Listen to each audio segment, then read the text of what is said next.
Milwaukee, Wisconsin, a city of hard work, diversity, and pride. It's a place where people raise families, chase dreams, and build futures. But in the spring of 2024, a tragedy unfolded here, one that would ripple far beyond city lines. It's a story of a promising young woman, a first date, and a community left to pick up the pieces after unspeakable loss. This is the story of Sade Robinson. Sade Robinson. Proposed memorial for Sade Robinson. Robinson's murder from The Robinsons. Sade Robinson. Of Sade Robinson.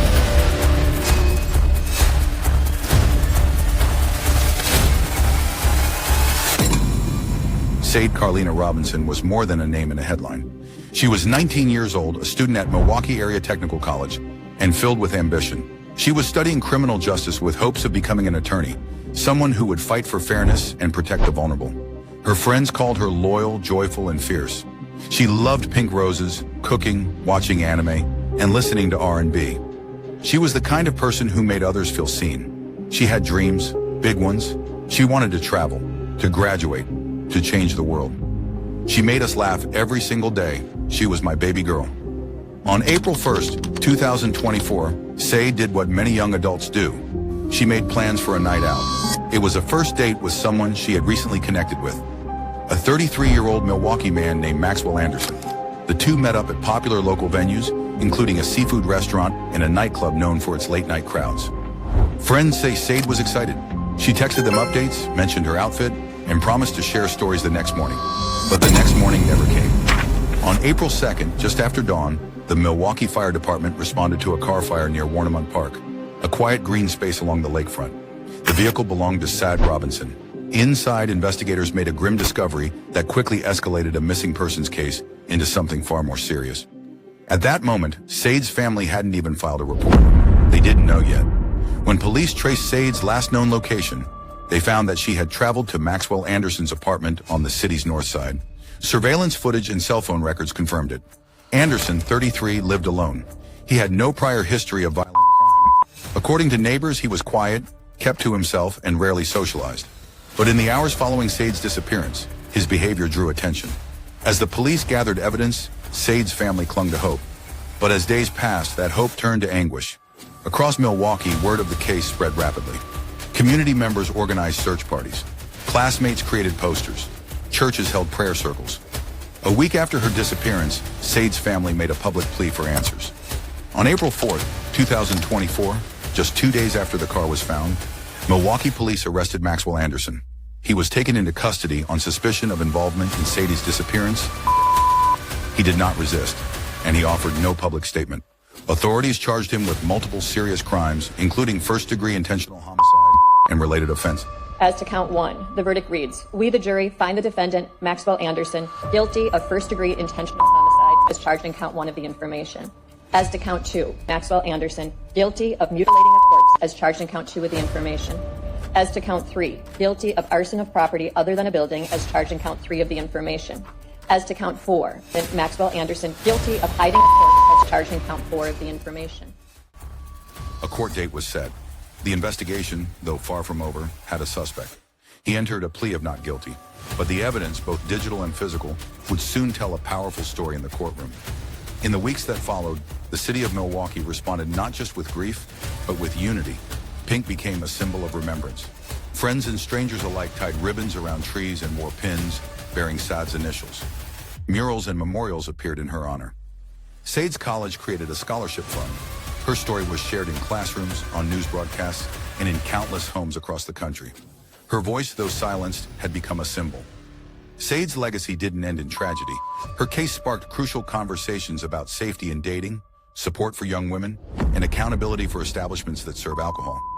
Her family, still grieving, committed themselves to advocacy, ensuring that what happened to Sade would never happen to another daughter, another sister, another friend. As Milwaukee police dug deeper into the disappearance of 19-year-old Sade Robinson, the scope of the investigation grew with each passing day. This was no longer a missing persons case. Authorities were now building a case of homicide, deliberate, disturbing, and deeply calculated.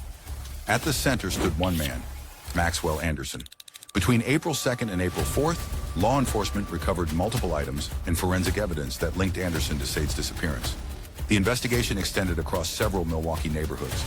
Forensic teams recovered critical material near Anderson's apartment, within city parks, and from the burned vehicle registered to Sade. Though investigators refrained from releasing graphic details to the public, they confirmed a match between items found and Sade's DNA. Technology played a pivotal role in reconstructing the timeline. Using phone records, transit card swipes, and surveillance video, detectives built a comprehensive digital trail of Sade's final evening. 9 p.m., Sade and Anderson seen together at a bar. 9:30 p.m., they board a city bus heading north. 9:39 p.m., arrival at Anderson's apartment complex. April 2nd, 6 a.m., Sade's vehicle discovered on fire miles away. These breadcrumbs offered a powerful narrative, one of trust, of routine, and of betrayal. Back at Anderson's building, neighbors quietly observed the unfolding scene. Police carried out bags of material. Yellow tape fluttered in the wind. The block was quiet, uneasy. One tenant described Anderson as reserved, polite, often seen reading or listening to music alone. No one expected him to be involved in something so serious. Inside the apartment, detectives found key pieces of physical evidence. While specifics were not made public due to the sensitivity of the case, authorities later stated in court that biological evidence linked the scene directly to Sade. Additional items belonging to Sade were also found, strengthening the prosecution's argument that she had never left the apartment alive. By April 4th, the Milwaukee County District Attorney's Office had enough to move forward. Anderson was taken into custody. His bail was denied. Maxwell Anderson was formally charged with first-degree intentional homicide arson for allegedly setting fire to Sade's vehicle, hiding a corpse, mutilation of a corpse, as defined by state law. The charges carried the possibility of life in prison without parole. But the weight of the trial would not just be measured in sentencing, it would be measured in how the prosecution built a story of motive, method, and intent. To secure a conviction on intentional homicide, prosecutors had to prove not just that Anderson caused her death, but that he planned it or knowingly acted with lethal intent. That's a high bar, but the evidence, from what we know, met it. As pretrial hearings unfolded, new questions emerged about Anderson's state of mind. A confidential witness came forward, someone who had known him socially. Their statement, provided to the court, alleged that Anderson had made troubling comments prior to April 1st. This witness claimed that Anderson expressed disturbing ideas related to control, detachment, and emotional emptiness. No specific threats were documented, but the prosecution would later argue that these comments hinted at premeditation. As Anderson's hearings proceeded, Sade's family remained strong but largely silent, at least in public. Their focus was on preparing for the trial, supporting the investigation, and preserving their daughter's memory. Behind closed doors, grief mingled with resolve. Parallel to the criminal case, Sade's family filed a civil lawsuit. The suit named not only Maxwell Anderson, but also one of the establishments the pair visited that night. The allegation that Sade was served too many drinks and left vulnerable in the care of someone she had just met. The suit raised broader questions. Should establishments monitor patrons more closely? Does overservice carry legal liability in violent outcomes? What policies exist to protect vulnerable customers? The civil trial would become a conversation about safety, not just justice. As jury selection approached in mid-2025, the city of Milwaukee prepared for a difficult legal journey. The courtroom would hear testimony from witnesses, forensic experts, and law enforcement.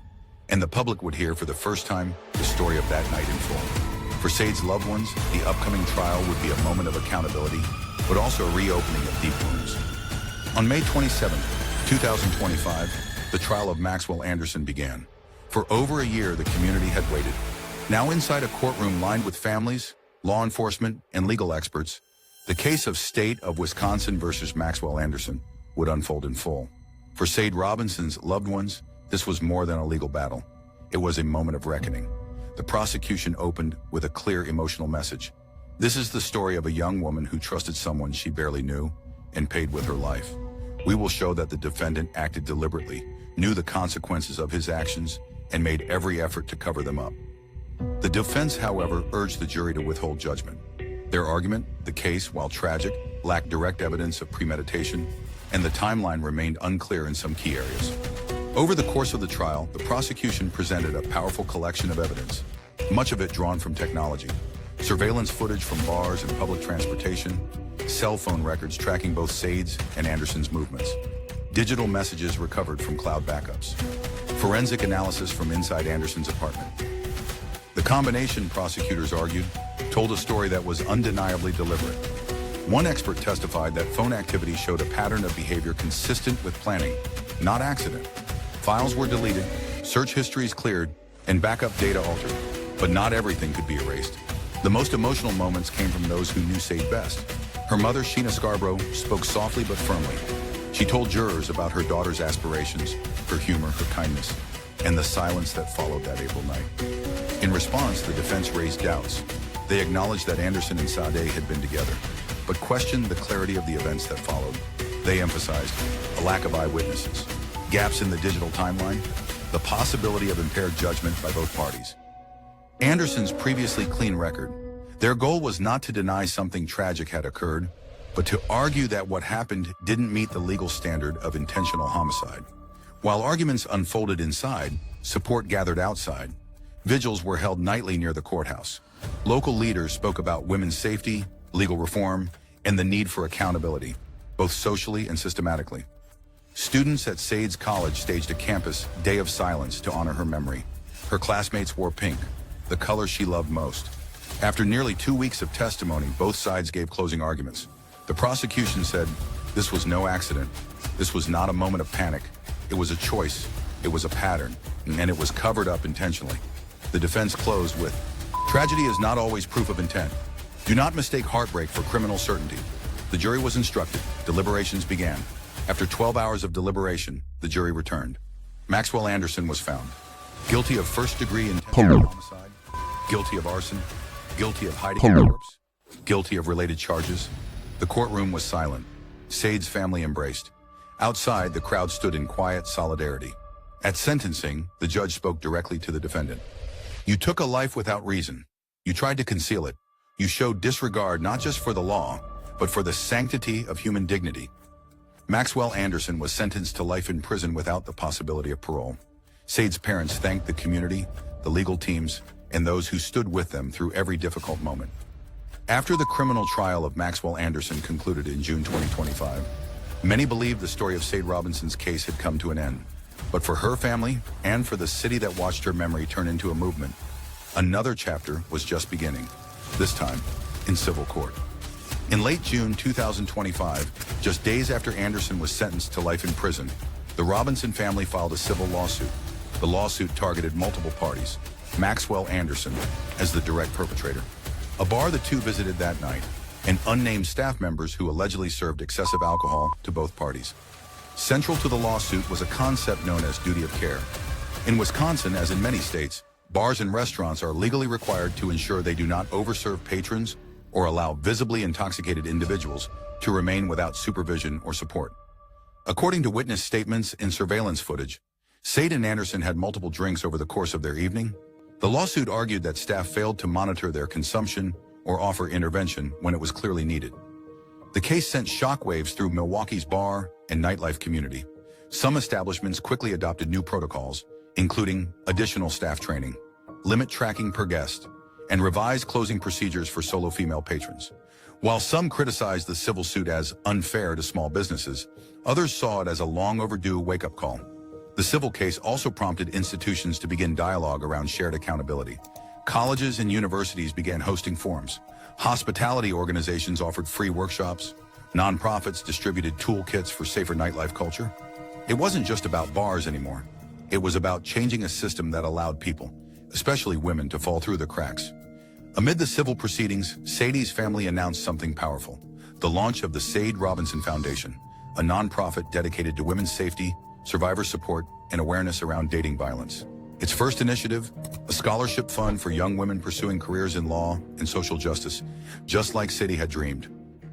In November 2025, the civil lawsuit was settled out of court.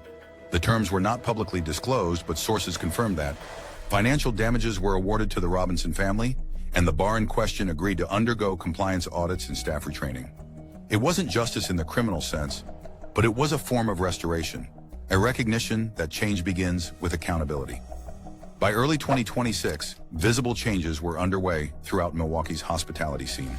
Bars adopted walk-home safe programs, drink tracking apps, and designated safety officers during peak hours.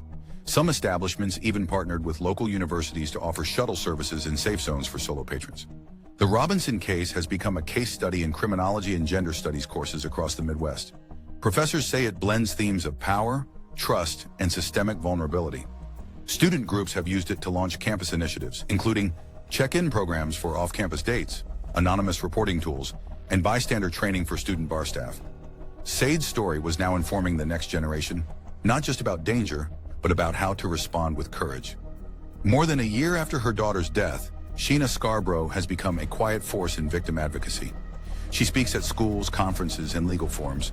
In every speech, she mentions her daughter's smile, her laugh, her dreams, and she ends every talk the same way.